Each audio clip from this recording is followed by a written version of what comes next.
پاکستان کی خارجہ پالیسی گزشتہ چند برسوں میں نسبتاً متوازن انداز اختیار کرنے کی کوشش کر رہی ہے۔ پاکستان چین کے ساتھ اسٹریٹجک تعلقات رکھتا ہے، امریکہ کے ساتھ بھی رابطے برقرار رکھتا ہے، خلیجی ممالک کے ساتھ قریبی تعاون موجود ہے، ترکی، وسطی ایشیا اور دیگر مسلم ممالک کے ساتھ بھی روابط ہیں۔ اس متوازن پوزیشن کا فائدہ یہ ہے کہ پاکستان مختلف طاقتوں کے درمیان رابطے کا ذریعہ بن سکتا ہے، لیکن نقصان یہ ہے کہ اسے انتہائی احتیاط سے چلنا پڑتا ہے تاکہ کوئی فریق یہ محسوس نہ کرے کہ پاکستان مکمل طور پر دوسرے کی طرف جھک گیا ہے۔ اب فرض کریں کہ پاکستان واقعی کسی سفارتی عمل میں مدد کر رہا ہے، ایسی صورت میں سب سے بڑا چیلنج کیا ہوگا؟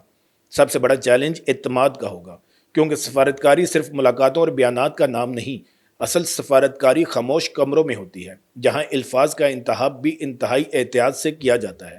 ایک غلط پیغام، ایک غیر محتاط بیان، ایک افواہ بھی پورے عمل کو نقصان پہنچا سکتی ہے۔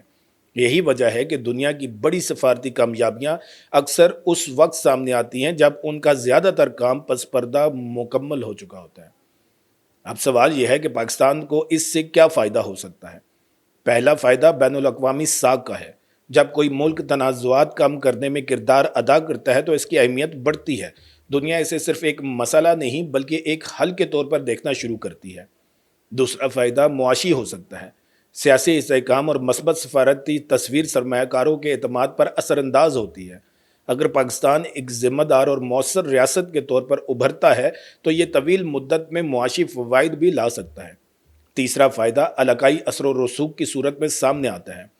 اگر پاکستان مختلف ممالک کے درمیان رابطوں میں معاون ثابت ہوتا ہے تو خطے میں اس کی سفارتی اہمیت بڑھ سکتی ہے، لیکن ہر فائدے کے ساتھ خطرات بھی ہوتے ہیں۔ اگر امریکہ اور ایران کے درمیان کشیدگی دوبارہ بڑھ جاتی ہے تو پاکستان کو انتہائی محتاط رہنا ہوگا، کیونکہ وہ دونوں کے ساتھ تعلقات رکھتا ہے۔ ایک طرف سرحدی ہمسایہ ایران ہے تو دوسری طرف عالمی طاقت امریکہ۔ ایسے میں توازن برقرار رکھنا آسان نہیں ہوتا۔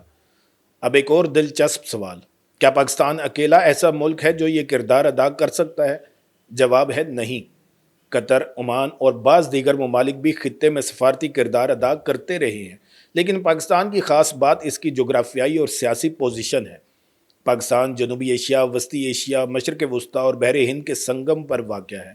یہی محل وقوع اسے غیر معمولی اہمیت دیتا ہے۔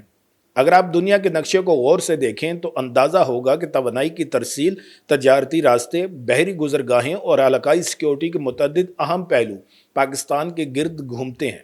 اس لیے بڑی طاقتیں پاکستان کو مکمل طور پر نظر انداز نہیں کر سکتی۔ اب آئیے اس پورے معاملے کو ایک وسیع تناظر میں دیکھتے ہیں۔ دنیا اس وقت ایک نئی جیوپولیٹیکل تبدیلی کے دور سے گزر رہی ہے۔ امریکہ اور چین کے درمیان مقابلہ جاری ہے، جبکہ روس اور مغرب کے تعلقات بھی کشیدہ ہیں۔ مشرق وسطیٰ نئی صف بندیوں سے گزر رہا ہے اور خلیجی ممالک اپنی خارجہ پالیسیوں کو زیادہ خود مختار بنا رہے ہیں۔ تو ایسے ماحول میں درمیانے درجے کی طاقتوں کی اہمیت بڑھ رہی ہے۔ پاکستان بھی انہی ممالک میں شامل ہو سکتا ہے، بشرط یہ کہ وہ داخلی استحکام، معاشی اصلاحات اور مستقل سفارتی حکمت عملی پر توجہ دے۔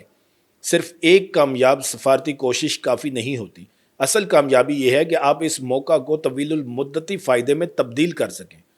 اگر پاکستان واقعی ایک علاقائی پل بننا چاہتا ہے تو اسے اپنی معیشت مضبوط کرنا ہوگی، اداروں کو مستحکم بنانا ہوگا اور دنیا کو یہ پیغام دینا ہوگا کہ وہ صرف جغرافیائی لحاظ سے اہم نہیں بلکہ سیاسی اور سفارتی لحاظ سے بھی قابل اعتماد ہے۔ دوستو، بین الاقوامی سیاست میں بعض اوقات سب سے طاقتور ہتھیار میزائل نہیں بلکہ مکالمہ ہوتا ہے۔ بعض اوقات ایک فون کال وہ کام کر دیتی ہے جو فوجی طاقت بھی نہیں کر سکتی، اور بعض اوقات ایک ملک کی اصل طاقت اس کی فوج، معیشت یا آبادی سے زیادہ اس کی سفارتی صلاحیت میں پوشیدہ ہوتی ہے۔ آج جب پاکستان کا نام امریکہ اور ایران کے درمیان ممکنہ رابطوں کے تناظر میں لیا جا رہا ہے تو یہ ایک یاد دہانی بھی ہے کہ عالمی سیاست صرف جنگوں کی کہانی نہیں بلکہ رابطوں، مذاکرات اور مفادات کے توازن کی کہانی بھی ہے۔ اب اصل سوال یہ ہے کہ کیا پاکستان اس موقع کو ایک مستقل سفارتی کامیابی میں بدل سکے گا یا یہ صرف چند دنوں کی سرخیوں تک محدود رہے گا؟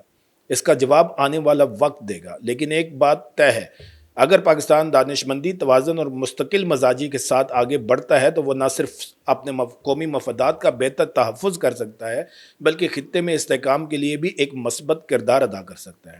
آپ کی کیا رائے ہے؟ کیا پاکستان واقعی امریکہ اور ایران کے درمیان ایک مؤثر سفارتی پل بن سکتا ہے؟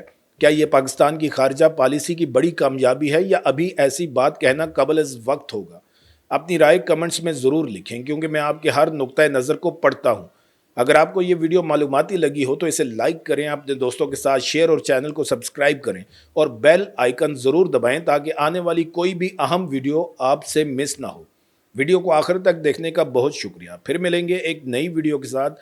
اللہ تعالیٰ آپ سب کا حامی و ناصر ہو۔ پاکستان زندہ باد۔